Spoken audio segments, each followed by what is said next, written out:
कितने सारे लोग ऐसे हुए दुनिया में जिनको ये कहा जाता था कि ये तो ठीक से चल नहीं पाएगा, और वो दुनिया का सबसे बड़ा धावक बना, उसने ओलंपिक जीता। एक नहीं अनेक लोग। एक वो महिला जिसके चैन गले की छीनने के लिए कुछ लड़कों ने उसे धक्का दे दिया और वो रेलवे लाइन पर गिर गई और उसके ऊपर से ट्रेन होकर गुजर गई। रीढ़ की हड्डी में फ्रैक्चर, टांग कटी, दूसरी टांग फट गई। 49 ट्रेनें रात में उसके ऊपर से गुजर गई और कीड़े मकोड़े उसके शरीर के खून को चाटते हुए और घावों को जैसे कोई पिन मारता है ऐसे डंक मारते रहे। मैं कोई नकली घटना नहीं बता रहा हूं आपको, मैं उस युवती की बात कर रहा हूं जिसको हमारे देश के राष्ट्रपति प्रणब मुखर्जी ने पद्मश्री की उपाधि दी थी। क्यों, वो बता रहा हूं आपको। युवती जब सुबह हुई, लोगों ने देखा कि एक लड़की इतनी घायल अवस्था में पड़ी हुई है। उसे लेकर गए बरेली के हॉस्पिटल में, सिविल हॉस्पिटल में भर्ती कराया। होश थी। अब डॉक्टर उससे कहता है बच जाओगे। कहती है सारी रात मैंने ट्रेनें गिनी है डॉक्टर, 49 ट्रेनें मेरे ऊपर से गुजरी हैं। अगर मैं बची हूं तो वो मालिक मुझे जिंदा रखना भी चाहता है और मेरे से कुछ कराना भी चाहता है। अब उन्होंने घाव साफ करने शुरू किए। अब ये अर्ध मूर्छा में चली गई। जैसे अर्ध मूर्छा में गई तो डॉक्टर दूसरे से बोल रहा है खून चढ़ाना पड़ेगा, खून है नहीं। दूसरा डॉक्टर कहता है कि इसको जो एनेस्थीसिया दिया जाएगा वो हमारे पास उसकी भी समुचित व्यवस्था नहीं है। लोकल एनेस्थीसिया दे भी दिया, इतना बड़ा ऑपरेशन टांग काटनी पड़ेगी। अब वो लड़की खुद बताती है कि मुझे सुनाई दे रही है उनकी आवाज और मैं अपने होठ हिलाते हुए कहती हूं डॉक्टर, जब मैंने इतना दर्द सारी रात बर्दाश्त किया तो अपनी टांग काटने का दर्द भी बर्दाश्त कर लूंगी। आपने जो कुछ करना कर दो। और आप लोग सोचिए कि उसका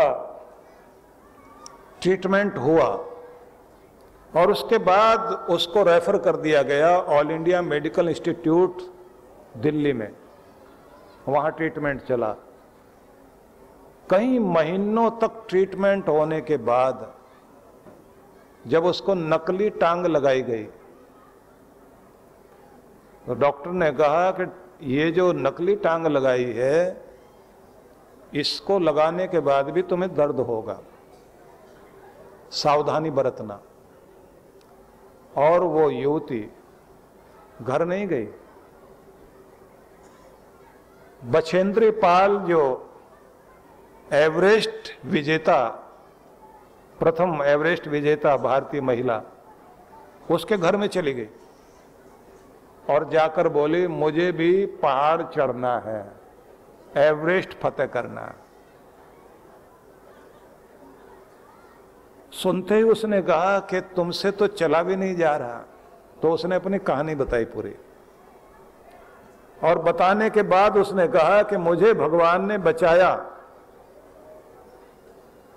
इसलिए बचाया कि जो कोई आज तक नहीं कर पाया, जिसकी टांग ना हो,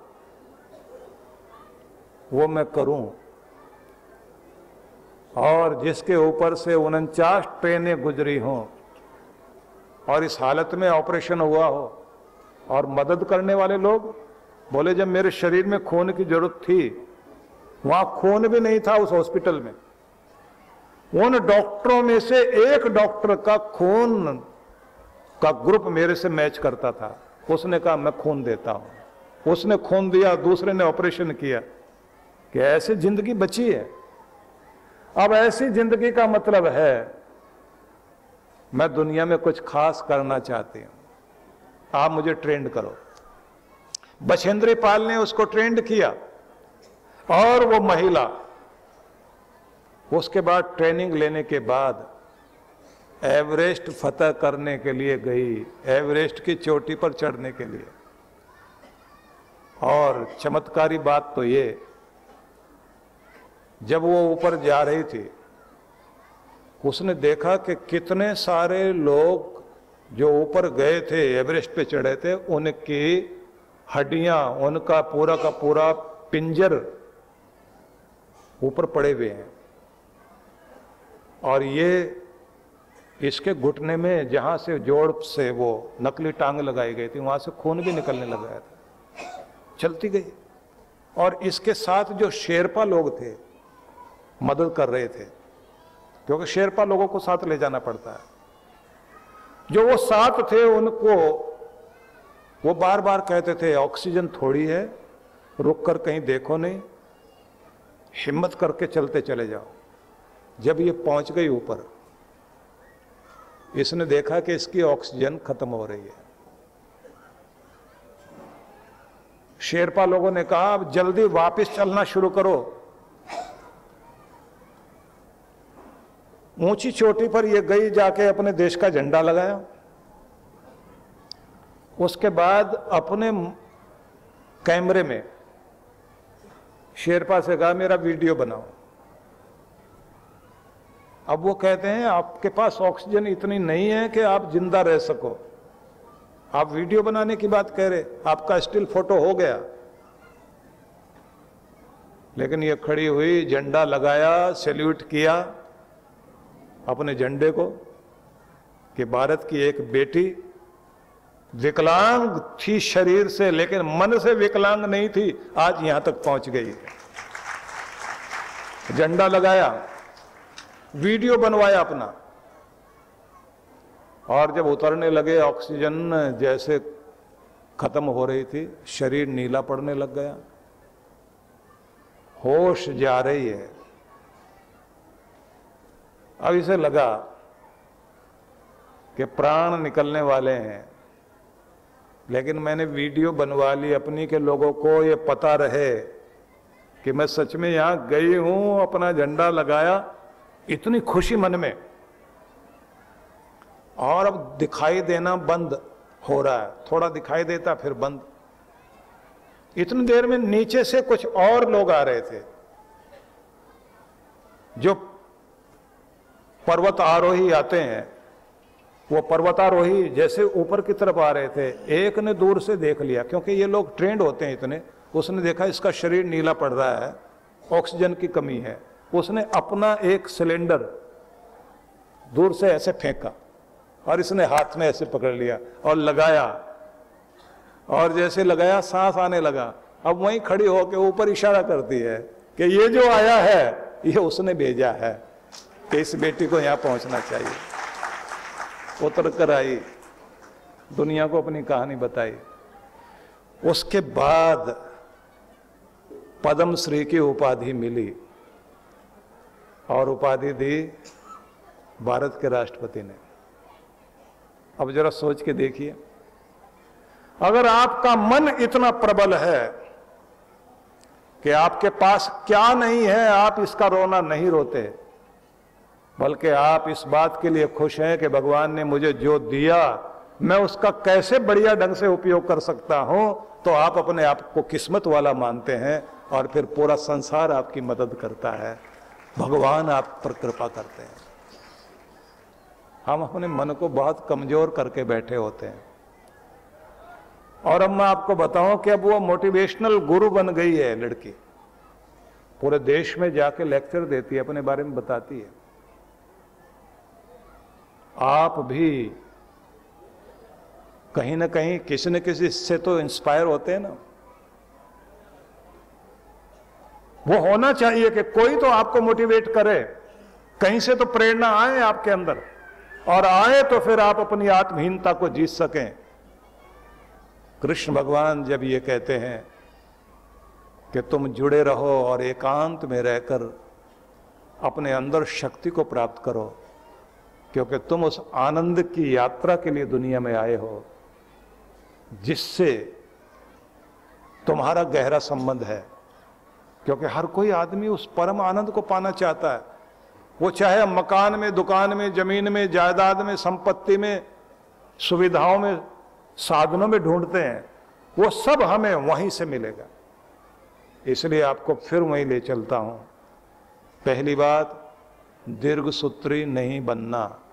दूसरी बात, आत्महीनता को नहीं आने देना। तीसरी बात, इच्छा शक्ति को कमजोर मत होने दो। तीव्र इच्छा शक्ति होनी चाहिए। जितनी बड़ी इच्छा शक्ति आपकी होती है, विल पावर होती है, उतनी ताकत से आप आगे बढ़ते हैं। कोई गेंद जितनी फोर्स के साथ ऊपर फेंकी जाएगी उतना ही ऊपर जाएगी। अगर आप किसी भी काम के लिए बहुत बड़ी इच्छा शक्ति करते हैं तो आपका एक्शन भी उतना ही तेज होगा और उतना ही जल्दी आगे पहुंचोगे। छोटी मोटी इच्छा कभी मत करो, करो तो इतनी बड़ी करो कि वो इच्छा शक्ति आपके पास जो आप पाना चाहते हो उसको ला सके। उदाहरण देना चाहूंगा।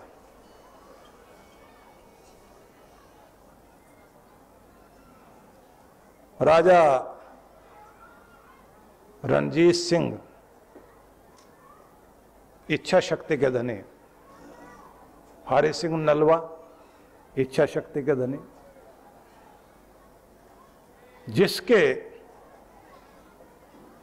अंदर भावना के अटक पार कर सकता हूं, इच्छा शक्ति राजा रणजीत सिंह की कि एक जौहरी की दुकान पर,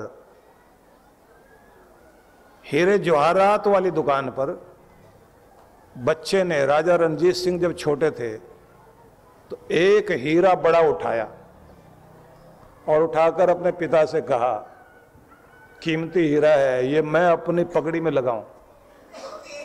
तो पिता क्या कहते हैं, ये कीमती हीरा नहीं बेटा,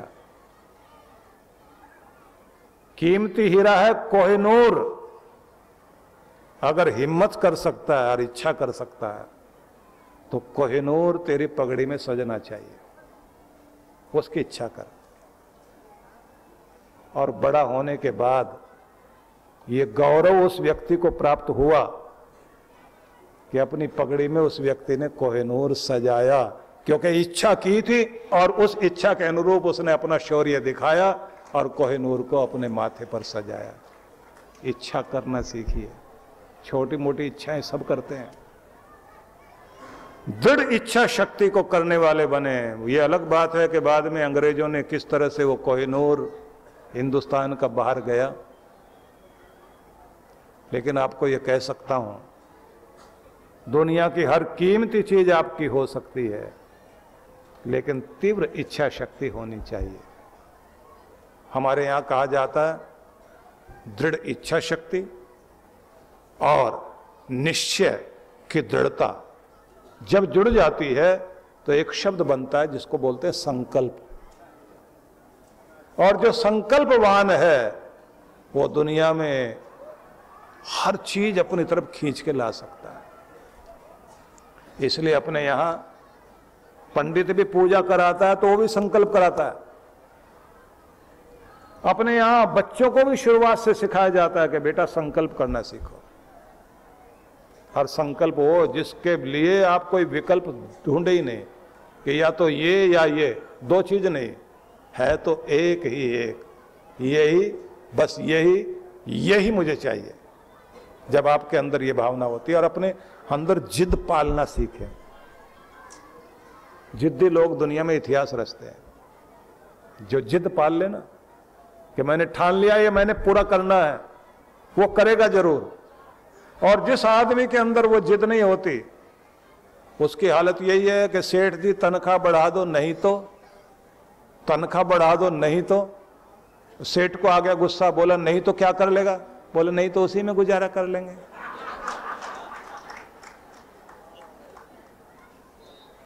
अब नहीं तो कहा तो नहीं तो में को दम तो होना चाहिए ना। जिसके अंदर ये दृढ़ता है वो कुछ करेगा जरूर। और ये भी आपसे कहना चाहता हूं, वो व्यक्ति जो दुनिया में आसमान के तारे जमीन पर लाना चाहता है, उसे अपने एकांत में बैठकर अपनी क्षमता का आकलन भी करना चाहिए। अपनी क्षमता, जो अपनी क्षमता नहीं पहचानते ना, वो कुछ नहीं कर सकते। पहचानो तो सही मैं क्या क्या करता रहा हूं और क्या क्या कर सकता हूं। और इसके बाद एक स्थिति आती है अपने गुरु के हवाले अपने को करना, जो आपकी क्षमता से भी अधिक आपको दिलाता है। पूरी दुनिया में जितने भी कोच होते हैं वो यही तो करते हैं। आप कितना दौड़ सकते हैं वो पूछ लेते हैं। उसके बाद बात आती है वो कितना दौड़ाना चाहते हैं, वो ट्रेंड करते हैं और वहां तक दिखाते हैं, ले जाते हैं। आप कितना वेट उठा सकते हैं, वो क्षमता आप अपनी जानते हैं। कोई 60 किलो उठाएगा, कोई 80 किलो उठाएगा, कोई 20 किलो उठाएगा, कोई 40 किलो। जो 40 किलो उठाने वाला है उससे 100 किलो उठवाता है कोच, सिखाता है उसको कि कैसे कैसे अपनी क्षमता को बढ़ाना है। आपने आपके अंदर क्या है आप उतना तो पहले जानकारी लो, उसके बाद अपने कोच के, लाइफ कोच के हवाले करो अपने आप को। आपका लाइफ कोच ही आपका गुरु है। फिर जो आपके अंदर से वो प्रकट कर सकता है वही आश्चर्यजनक चीज होती है। इसी को चमत्कार बोलते हैं। इसलिए अपने आप को उसके हवाले करो कि वो ले जाए आपको वहां तक। आप पूछेंगे ऐसा कहीं दुनिया में हुआ है क्या? हुआ। चंद्रगुप्त अपने आप को क्या आंकता था और चाणक्य ने उसमें क्या आंका और क्या बना के खड़ा कर दिया। एक साधारण बालक को, एक साधारण तीरंदाज को भारत का महान सम्राट बना के खड़ा कर दिया। गुरु वहां तक लेकर गया। अलेक्जेंडर अपने आसपास में बहादुरी वाला युवक था। अरिस्टोटल उसे गुरु मिला और उसने कहा तेरे घोड़ों की टापों की धूल से पूरी दुनिया भर जाए और तेरे परचम के नीचे पूरा संसार सिर झुकाए। मैं उस दिन को देखना चाहता हूं। अगर सपना देखना तो छोटा नहीं बड़ा सपना देख। उसका परिणाम हुआ, वो मुकद्दर का सिकंदर कहलाया। आप सोचिए शिवाजी के बारे में। शिवाजी क्या रूप लेकर खड़े हुए थे, और जब जीवन में मां की प्रेरणाएं और समर्थ गुरु रामदास का साथ मिला तो छत्रपति शिवाजी कहलाए। इतनी बड़ी सेना के मालिक, कहां पूरे महाराष्ट्र से लेकर के दिल्ली तक जो फैल गए, इतना बड़ा भूभाग, जिन्होंने जल सेना भी तैयार की, थल सेना भी तैयार की, और उस समय की जितनी सेनाएं होती थी उससे दुगनी तेज गति से चलने वाली, लड़ने वाली सेना शिवाजी की थी। तो आपकी क्षमता को आप पहचाने पहले नंबर पर तो ये, फिर आप अपने गुरु को पहचाने और गुरु फिर आपके अंदर से वो प्रकट कराए जो चमत्कार कहलाता है, उसको अपने आप को सौंप दें और फिर देखें किस तरह से एक नरेंद्र विवेकानंद बनकर के खड़ा होता है और पूरी दुनिया उसके आगे सिर झुकाती है। परम पूज्य श्री सुधांशु जी महाराज और डॉक्टर अर्चिका दीदी जी के पावन सानिध्य में दिव्य भक्ति सत्संग दिनांक 11 से 15 अक्टूबर 2023, समय सायं 5 से 7 बजे, विशेष कार्यक्रम 12 से 14 अक्टूबर 2023 ध्यान साधना प्रातः 8 से 10 बजे। 14 अक्टूबर 2023 मंत्र दीक्षा प्रातः 11 बजे। स्थान HUDA ground sector 12 sales tax office के पास फरीदाबाद। आयोजक विश्व जागृति मिशन फरीदाबाद मंडल। संपर्क सूत्र। आप सभी इस कार्यक्रम में सादर आमंत्रित हैं। परम पूज्य श्री सुधांशु जी महाराज के सानिध्य में विश्व जागृति मिशन पिछले कई वर्षों से जनहित को सुख समृद्धि एवं रिद्धि सिद्धि प्राप्त कराने हेतु गणेश लक्ष्मी महायज्ञ का आयोजन करता आ रहा है। इसी क्रम में इस वर्ष भी आनंद धाम आश्रम के पवित्र प्रांगण में 26 से 29 अक्टूबर 2023 तक 108 कुंडीय गणेश लक्ष्मी महायज्ञ आयोजित होने जा रहा है, जिसमें गणेश लक्ष्मी के महाजाप के साथ साथ मंत्राहुति विशेष रूप से होगी।